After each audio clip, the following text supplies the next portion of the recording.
பெரிய ஒரு அவப்பெயரை ஏற்படுத்தும். உங்களுக்கு வந்து ஒரு மிகப்பெரிய பதவியை கொடுக்குற மாதிரி கொடுக்க ட்ரை பண்ணி அந்த பதவியை அப்படியே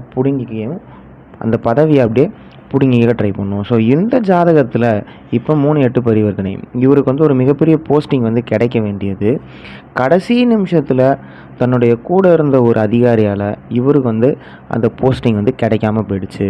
இன்றைக்கி வரைக்குமே ஒரு நார்மலான ஒர்க்கராக அதனால் அவர் வந்து இருக்க வேண்டியதாக இருக்குன்னே சொல்லலாம். இப்போ இவருக்கு பலன் எப்படி சொல்லலான்னு கேட்டிங்கன்னா, இந்த ஜாதகத்துக்கு நல்லா கவனிங்க.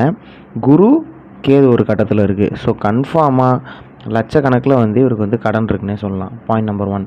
பாயிண்ட் நம்பர் 2, அந்த குரு பரிவர்த்தனையாகி வெளியே போயிடுறாரு. அந்த இடத்துல சந்திரன் வந்து மாட்டிக்குது. அப்போ சந்திரனுக்கு எது கிரக சேர்க்கை இருக்குது. ஸோ இவருக்கு அதிகப்படியான மனக்குழப்பம், மன உளைச்சல்கள் வந்து சந்திரதசை சந்திர புத்தியில் இருக்குன்னே சொல்லலாம்.